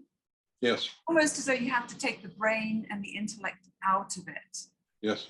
And allow the heart to step in. This is heart driven. I couldn't agree with you more. And it's the brain I've that always been complicates things. I've always been more in my intellect than in my heart. And that's what I'm trying to change about me. I want to be more of a heart person. Yes. Which I think is what the Course in Miracles is all about. It's about leaving the ego, which is the intellect and the internal voice that doesn't quit talking to us, versus the heart. I think that those are two very interesting, that's a very interesting dichotomy. Thanks for bringing that up as well. Yeah. Moving And Jesus on that point, when I was telling Jesus that he couldn't send me back to the world because there's so much evil and cruelty and nasty people, and he said, there are, but he said, there's lots of good and loving people. And he said, whatever's in your heart, you will attract and find. Now, I mentioned earlier that I've traveled all over the world. And you know what? Trying to keep my heart open to other people. I've never had a bad experience in my travels. Whether I was in San Lucia in the Caribbean or in Ecuador out in a village outside of Quitos, whether I was in China out in the country, whether I was, you know, in Kenya out in the countryside of Kenya, all as I run into, I'm serious, is wonderful, loving, kind people. And is it because somehow I have an enchanted life? Is it somehow because, you know, I'm so good that, no, none of that. None of that's true. It's because I am trying to radiate love. I'm looking at people without judgment, looking for the good in them. And guess what? They're there. Well, what do they say in the world of relationships, in the world of psychology? You know, people tend to go into the types of relationships that they constantly get into the same type of relationship. In other words, you attract what you give out. Absolutely. So if you don't want to attract the negative kinds of partners, what is it about you that's attracting those? In other words, you have to start working on yourself to try to change that. Try to be, you know, bring out the person that you really want to be, and then you'll start attracting, because like attracts like. So I think it's basic physics. I think it's basic physics, and we're seeing it sort of in the real world. You know, and it works. It works with people. It works with dogs and with cats. You know, just a real simple thing. Like, I'm a dog lover, so when I'm like at the store or walking on the street and someone's walking their dog, first of all, etiquette says, oh, what a nice dog. May I pat your dog? You always ask. You don't just go for a person's pet, right? You ask permission. And I do that. And you know what the response is always? Oh yeah, go ahead. And I approach the animal, the dog, you know, humbly and simply. And the dogs are like, express all kinds of affection towards me. Every time. I've never had a bad experience. I think animals pick up. Oh yeah. Animals, cats have the most incredible instincts. You know, they really do. Dogs do too, but cats are like sort of crazy intuitive. Let me push on. I'm going to manage you a little bit here, Howard, because I want to maximize our time today. So if that's okay with you. Yeah. Jeff has a question. Your story is fascinating. How do you know that it was not a hallucination caused by physical trauma? Okay. You know, I can't offer any scientific proofs. I can only offer anecdotal proofs. One is, I have some insight into myself. If I had had my fantasy, I would have been a ruler in a Turkish harem. That's what I would have liked. You know, a lot of compliant, beautiful young women. I didn't get that fantasy. It didn't happen. My experience caused me to completely change my life. It was what I would rather call NDEs transformative experiences, because that's really the proof of whether there's any validity to them or not, is how transformative they were to the individual that they happen. As a pastor, let me tell you, people don't change. They don't want to change until something happens that makes them change. Okay, flat out, people are highly resistant to change. People that have NDEs, and I've talked to lots of them, their lives are changed radically. So what changes a person's life? Well, people can go to talk therapy for decades and make very little progress. People can take drugs and make, some moderate progress, but not really big changes. You put people in prison for decades, and many of them don't change at all, or they become worse. A few change for the better.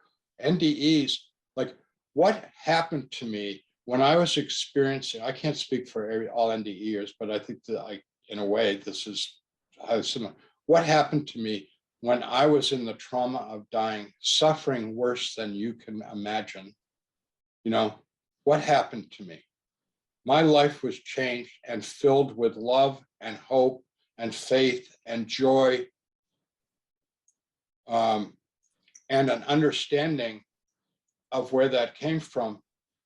When I came back, I had a full theology. My best friend became, shortly after my experience, a Catholic priest. And he and I talked a lot about theology. And he said to me, you have a better understanding of anybody that I know that's gone to seminary. My theology, frankly, is very solid. Matter of fact, I wrote a book of theology called Befriend God, Life with Jesus, which I would invite people to read. It's a book of theology about Jesus Christ. And the clergy people who've read it, and a good friend of mine is a professor of theology, said it's an excellent treatise on theology. I did reading, I did research to write that book, but basically it came from my experience. I mean, how did I get that knowledge when I was dying in incredible pain and couldn't think about anything except trying to breathe? Where did that come from? Pardon me, you can't explain that with all the reason in the world. I want to move on to the next question. Thank you, Howard. I have just tried to text Jeff a couple of references where there's been a research that substantiates that the near-death experience is not a physical trauma, that it goes beyond all of that. Please chime in, everyone, in the chat if there are some references that you can think of. What came to mind for me was research done by Dr. Jeffrey Long, by Sam Panya. I think there's a lady by the name of Pan, maybe it's Anderson or Pam Henderson. She's the one who actually was under anesthesia in a hospital on an operating table when she flatlined and had a near-death experience, floats out of her body, and was able to substantiate what was actually happening outside at the time that she was dead, when she came back. And there are probably lots of other people like that, but I just can't think of them at the moment while I'm hosting Howard here. But if there are other people, please go ahead and put those references into the chat so that Jeff and everybody else can be aware of them. Paula, would you like to ask your question? If you could unmute yourself, please. Okay.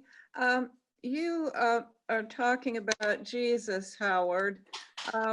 Is Jesus the best way, or would you say other religions are equally valid? I think there's good in our religions. Let me quote Mother Teresa, because I think she said it so beautifully. She was asked what she felt about by reporters. What did she think about all the religions in India? Christianity is only 3% of the population in India. And she said, quote, "I love all religions. I love my own the best." That's my answer. Okay. Thank you. Can I just add something? This is probably obvious to everyone, but I would say that there are many paths to God. There are probably just as many paths to God as there are people. Yeah, and there's also So there's no one there's religion. also in other words. evil people who make up lies about paths to God. Like, for example, strapping on an explosive vest and climbing on a crowded city bus and blowing yourself up and 30 innocent people with you is not a path to God. And anyone who says it is a devil. Yes. Let's move on to Maureen's question here. And Howard, she says, you're saying you went to hell, and if you did, you also experienced heaven. Yes. Was it shown to you why did you enter such a dark place? Was it shown to you why you entered such a dark place? I believe, and I mean this quite seriously, I believe it was a wonderful gift from God. It wasn't done to punish me. It was done as a wake-up call. I had spent my life building up a formidable suit of armor. You might describe it as ego. You know, I had all my defenses up. I was invulnerable to the feelings and the desires of other people because I was totally wrapped up in my own armor, you know, trying to keep from getting hurt. And God said, we're going to have to break that armor down, you know, and get you to just call out for help. Going to have to put you in a place of total helplessness. It wasn't any fun, but I thank God for it because I don't know who would have gotten through to me. Yes. It was probably done for a very good reason, because source God knew that that's the only language you understood. Yeah. That you had to want it for yourself because you wouldn't hear otherwise. Yeah. And that's why I became a pastor, because I want to tell people, you know what, you can get to God another way by loving children and animals and observing the flowers and appreciating them as you go on your busy life. You know, stop and notice the trees and the birds. You know, that's another path to God that you might consider, rather than trying to be greedy and powerful and dominate everybody. Very good. So Paula just chimed in. It's Pam Reynolds. I always get that lady's last name mixed up. She's the one who had the very interesting NDE.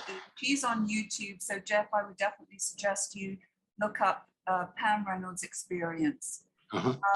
Now, this is something that I've been wanting to get to. Go ahead.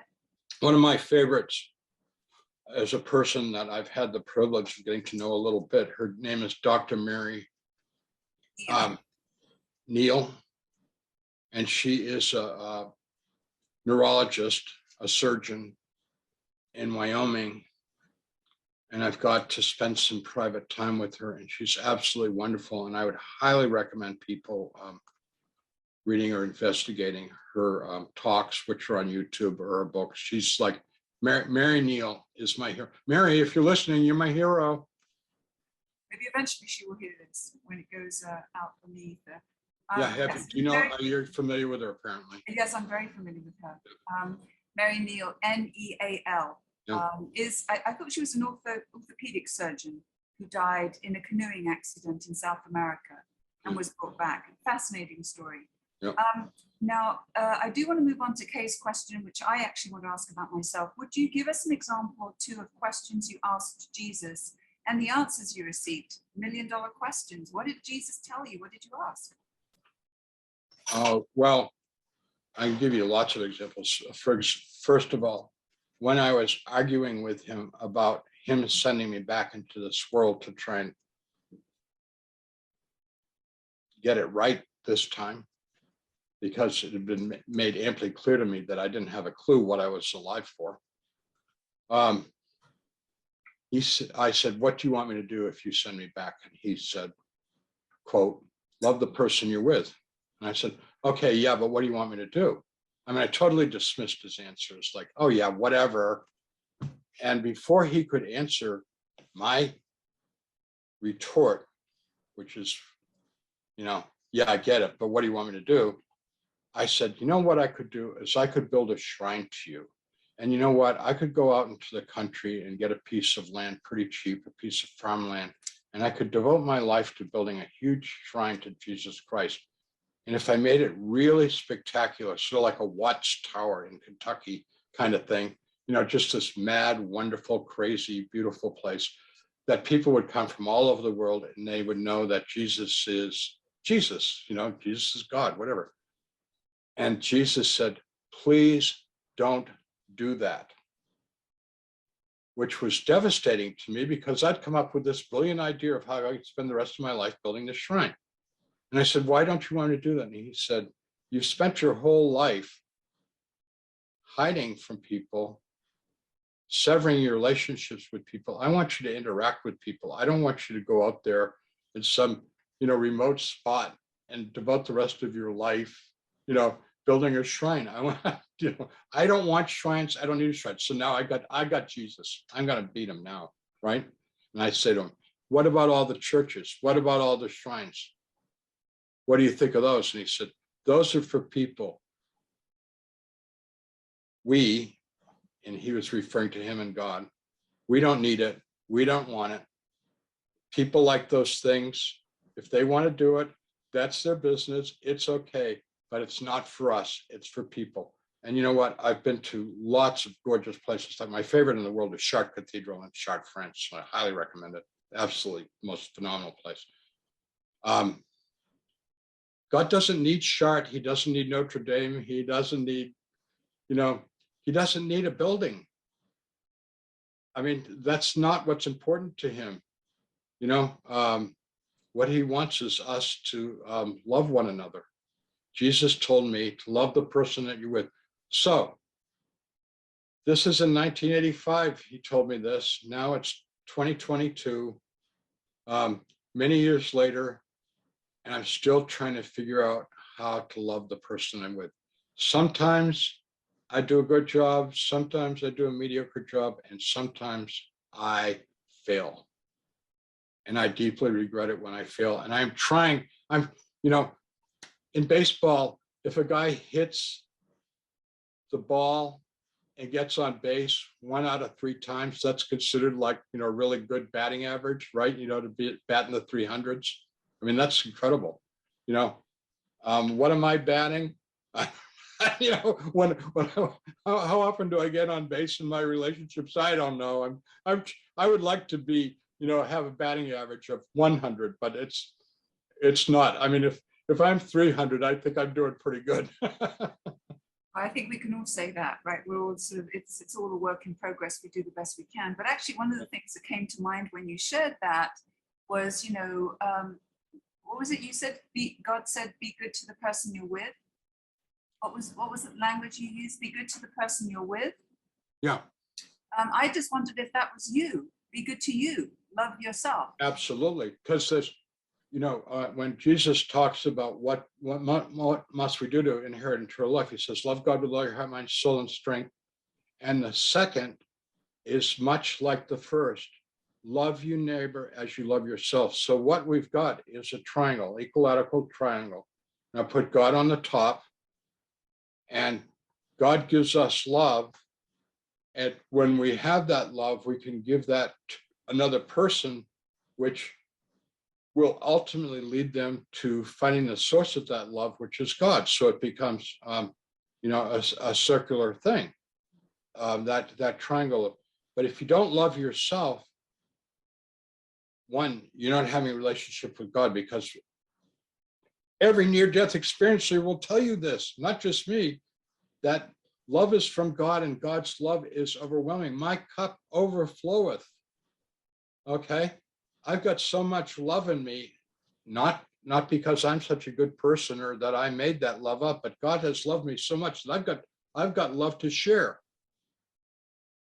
And I wonder if there's some divine geometry there. I know there's sacred geometry, but yeah, because God is at the pinnacle. We're on one side, others are on the other. We're actually all one. Yeah. We and others are all one. So But by they- loving others, we're loving ourselves. By loving ourselves, we're loving others. There's- And then we're loving God, our source, in turn. There's two symbols for God, which are kind of universal and very ancient. One is the circle. A circle is, and I've used this in a lot of my paintings, a circle is a symbol for God. The other one is an equilateral triangle. And Circle being the never-ending, probably Yeah. circle of life. Yeah. and interesting in some organizations like Alcoholics Anonymous, which is one of the most godly churches that God ever created, AA. They put those two things together. It's both a circle and an equilateral triangle. I just love that. That's You know. very interesting, very interesting. So may I ask you, this may be personal, you don't have to answer it, but you said that you're single now, but you were married at the time of your NDE. You're no longer with your wife of that moment. Did your NDE and recovery have anything to do with the breakup? Oh, absolutely. When we were breaking up, I got my wife, whom I love. I mean, I still love her, but we don't have a relationship much, hardly any. We'd been married 40 years, married 20 years when I had my NDE, and we stayed together for 20 years. But the psychologist said it beautifully. She said, when you had your near-death experience, you two went on two totally different parallel paths, and you no longer had a marriage. You just cohabited in the same house, and you had the same children. Now, our children, when I had my near-death experience, were young adults. But anyways, we grew further and further apart. She's retired now, highly successful attorney. And she thought I was crazy as a loon. And I was, in those early days, very obnoxious about my desire to get her to go to church and believe in Jesus and read the Bible and stuff like that. And she resisted all that.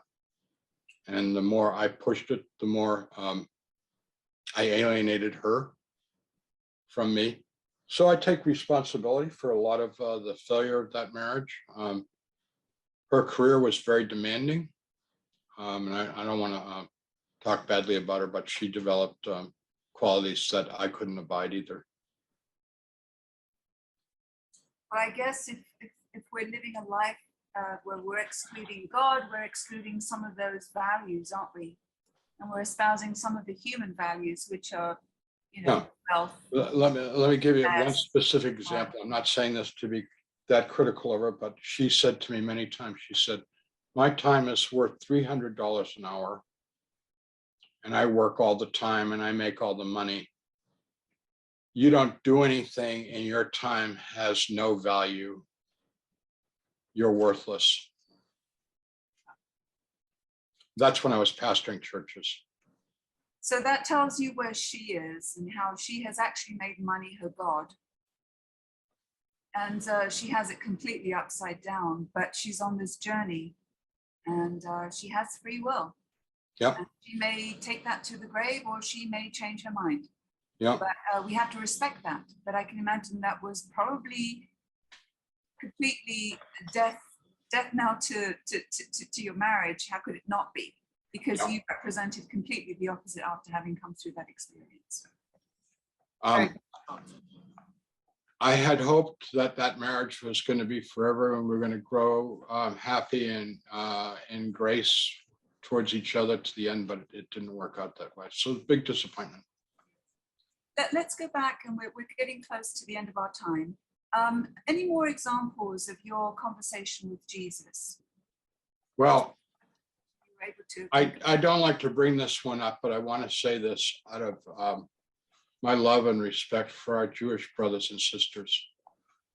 So I was talking to Jesus about war, and he said God hates war and God has stopped more wars, but every once in a while he allows us to, have a war, to learn that wars are not a solution to anything and that we should not have wars. 'Cetera.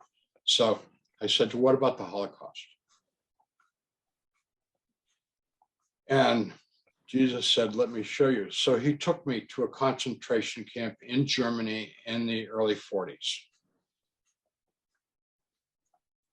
I hate to talk about this because it's very painful for me, because I was there with Jesus. We were invisible to the people there, but we were right in the middle of it. And they were unloading the trains, and these people had been in trains for days.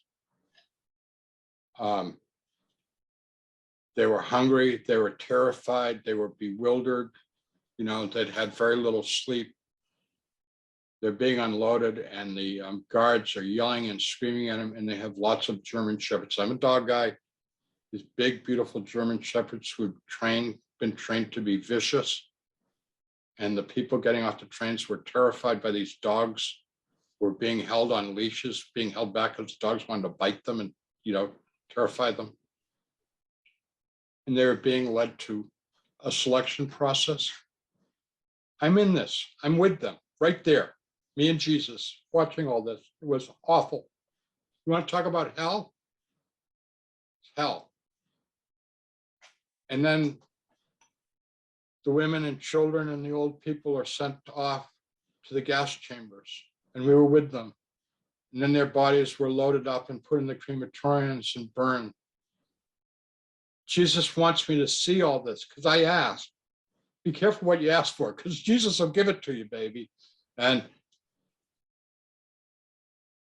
I said, why did God allow this? We're standing outside the crematoriums, big brick smokestacks. And Jesus said, look up. And I looked up in the smoke, and I saw all these souls rising up. And I saw further up higher angels coming down from heaven and embracing these people and carrying them up into heaven. And he said, for those people, all the suffering and horror of this world is over. And now they're going into the bliss of heaven, where they will have nothing but joy and love forever. He said, God did not want the Holocaust. The Jews are God's people. They're the chosen people of God. And they were murdered by evil, the evil that's in people's hearts. This must never, ever happen again. So are you suggesting then that God allowed that to happen, not because he wanted it to, but to show us how low humanity can go? And I know this is a difficult thing to swallow, but as a consequence of the persecution of the Jews and the Holocaust, the state of Israel was born. The state of Israel was born in 1948. It never would have happened if it hadn't been for the Holocaust, because it was a very near thing. It was only the guilt that certain countries like the Brits and the Americans and stuff felt about the Holocaust, because we didn't do enough to stop it, whatever that means. I mean, what could we have done? But anyways, because of all that guilt, we decided that the Jews really did need a homeland. And as a consequence, we got the state of Israel, which of course I'm highly in favor of. Can you share another example of what you learned from Jesus?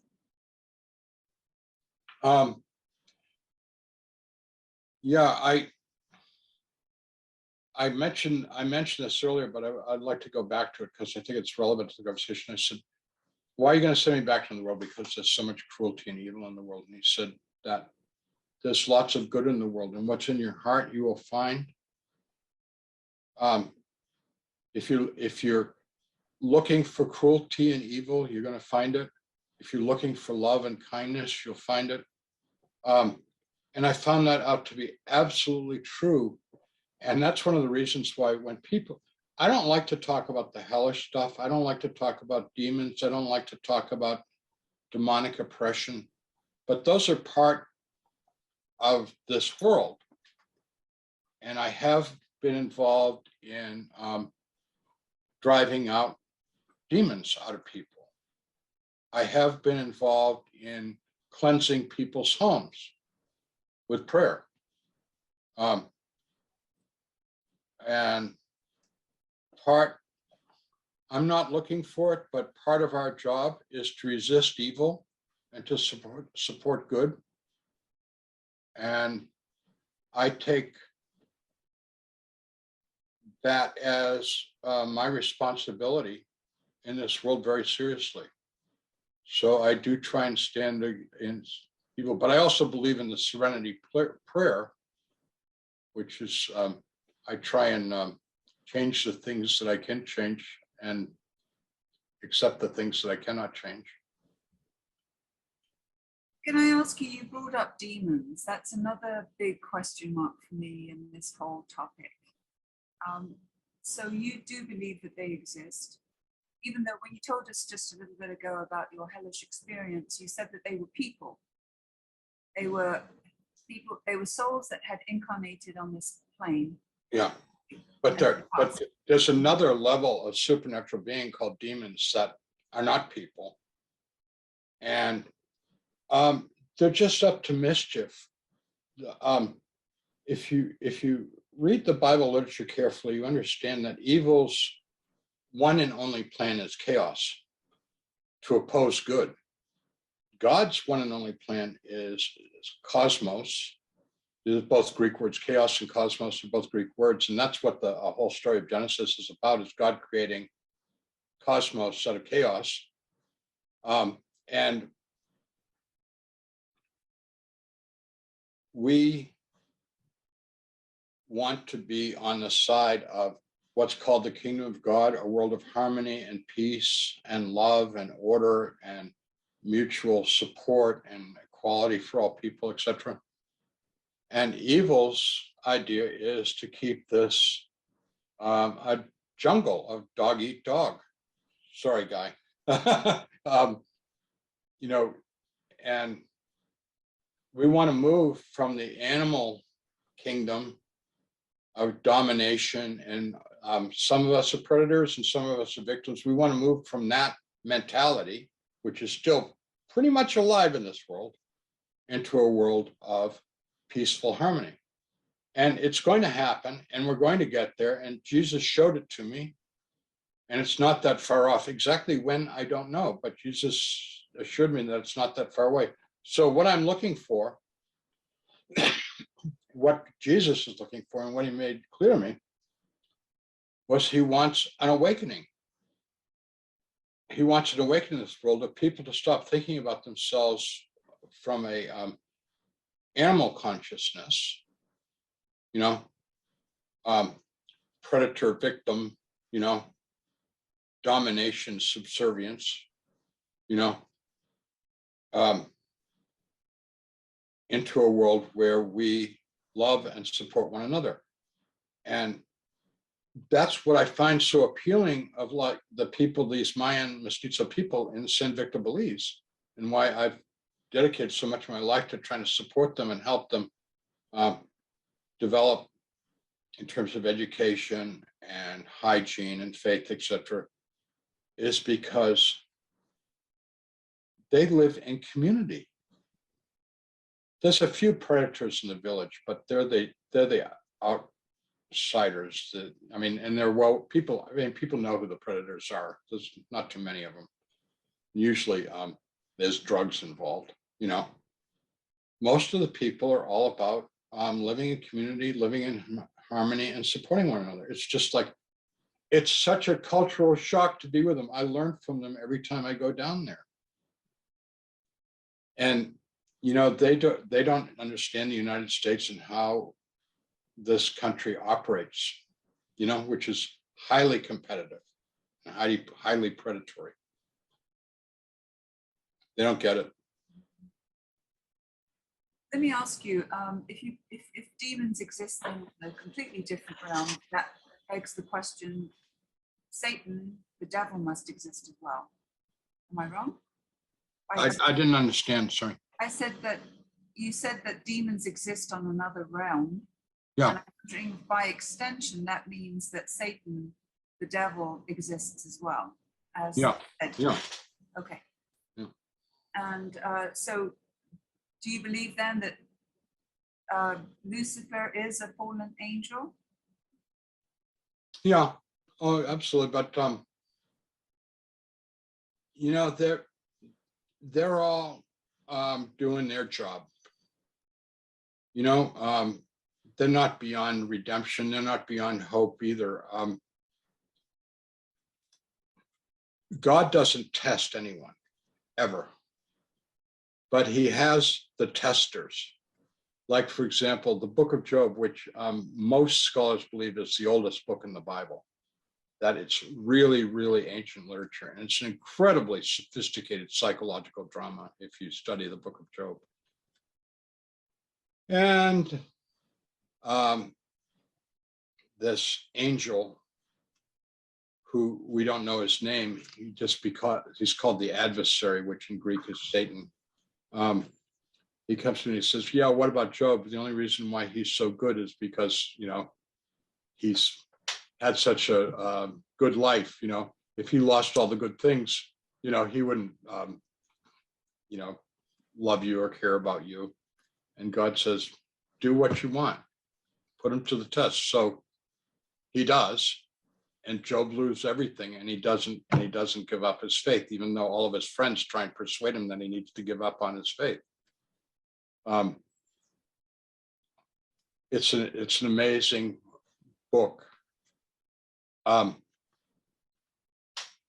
Satanas, Greek, English, Satan, the adversary. They're all doing their job, putting us to the test. I've been attacked. They've tried to murder me. They've tried to kill me, literally. And God protects me.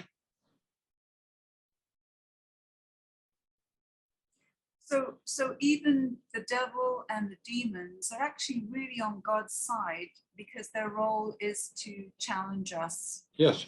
So that we can grow and learn and become more perfect and more Christ-like. Yeah, because the truth is, the only way you develop is through exercise. Like,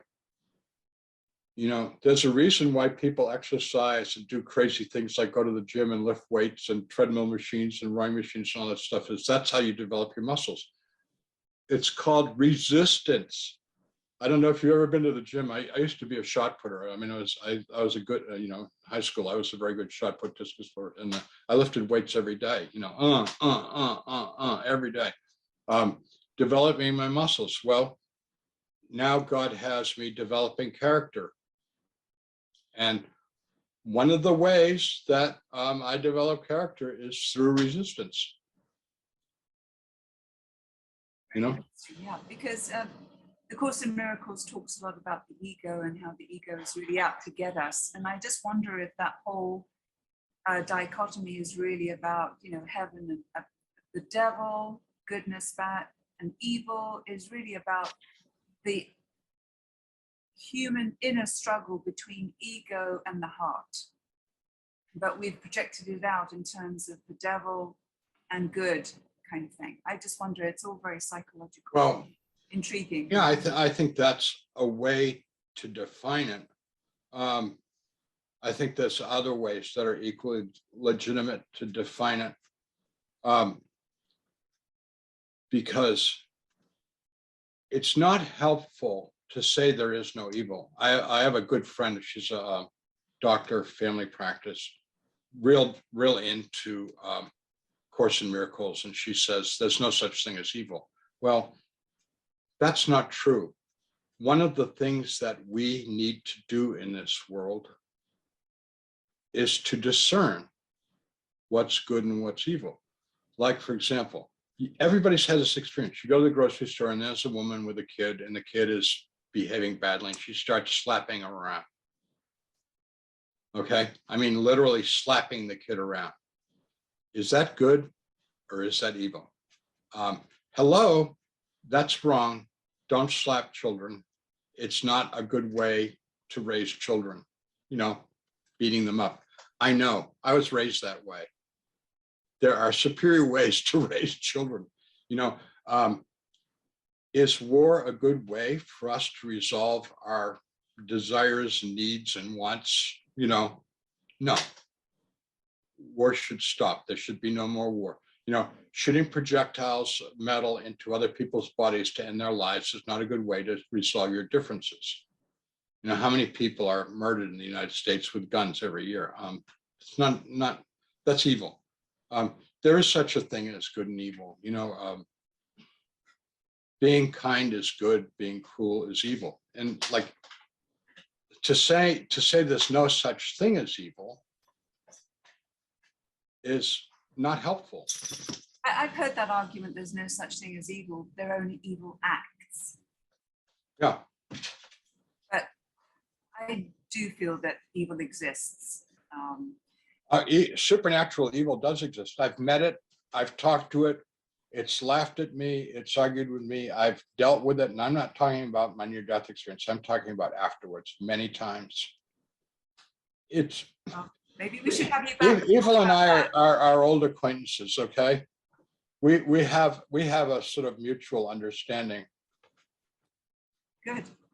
Maybe we should have you back to talk about those experiences, because I'm sure those would be. But I don't like to talk about that stuff. Okay. I want to talk about puppy dogs and goldfish and flowers. I'm a big flower gardener, by the way. It's talking about the bad stuff that we all learn from, isn't it, to some extent? Yeah, Okay, so in the last couple of minutes, because we have run over, how would you summarize? What is your big message for our members today? What would you like them to sort of take home with them? Go ahead. It's all about love. And because love is such an abused and overused word, people use love to sell soft drinks and cosmetics and hairstyles and stuff. I like the word kindness. I like the word compassion. If we were just kinder to one another, it would change the world. Let me give you an example. Kindness doesn't necessarily mean you have to go to a foreign country and adopt some, underprivileged people and help them, which is one of the things that I do, because it's my passion and I love doing it, and God has supported that work in me. But not everybody's called to do that. Here's something that everybody can do that I practice every day. I go to the grocery store and I speak to the cashier. In the grocery stores, they all have to wear name tags. I use their names. Hey, Margaret, how's it going? Boy, you're really busy today. You're working hard. Oh, yeah. She says, oh, yeah, this place has been swamped. I said, well, you're doing a great job, Margaret. Keep up the good work. Then I go to the bagger. And one of the things that I love that's going on now, a lot of our baggers are people who have disabilities. Do you have that in Virginia? I haven't personally encountered it, but let's ask the group and let's see what comes back from the chat. Yeah. But carry on. I'm talking about people with certain degrees of autism or Down syndrome and things like that. With a lot of our baggers are like that now. And not all of them, but a lot of them. What state are you actually in, Howard? Kentucky. Oh, in Kentucky. Okay. Yeah. And yeah, we've had a response that says yes, we do have people with disabilities as baggers in Virginia. Okay. And so I talk to them and I kid with them. I make jokes with them. And I have fun with them. And you know what? They're always amazed. They're always delighted. And I know that their experience with me is the exception and not the rule. I was a server in a restaurant for 7 years. That's the way I worked my way through school. Most people treat you like you're just a thing, And when I go to a restaurant, I always talk to the server and kid with them and stuff like that. And my ex-wife used to say to me, why are you flirting with the server? And I said, I'm not flirting with her. I'm just trying to be a human being and acknowledge her humanity. And I do the same thing with a male server, just treating another human being like a human being and not like an object is an act of kindness And Jesus told me that an act of kindness will have a rippling effect that we won't know, but God will use to spread that kindness throughout the world. So if all of us practice kindness, we are going to create a kinder world. And is there anyone that doesn't think we need a kinder world right now? Because I think we do need a kinder world. Very good. Thank you so very much, Howard. We've gone way over, but it's been fascinating. And I personally have had lots of kind of aha moments speaking with you. One of the things that I like to do is to kind of write down what I can take away from our different experiences and having them on and talking to our members. And I definitely will be able to write down a lot of things based on our conversation today. And I hope, I wish you the very best of luck with your wonderful missionary work in Belize. I'm glad that we can be a platform for you to let people know what's going on, and if people are able to donate in some way, or maybe even take part in the projects that you have going on in person. Great. This is a great way of getting the word out. And this will be published eventually on YouTube, and so more and more people will be able to find you. So howardstorm.com is definitely the hub to go to be able to find out more. And so bless you. Thank you so very much for your time today. And can we have you back sometime next year? Oh, absolutely. But it would be to talk about the bad experiences. You have to think about whether you want to talk about those or not. Okay. So think about that. All right. So I want to say to you, grace, peace, and love be with you. Thank you to everybody on the call today. And everybody. And bless you all. And we look forward to next month. And thank you again, Howard. Thank you. Thank you. Take care, everyone. Bye-bye. Thank you, Howard. Bye.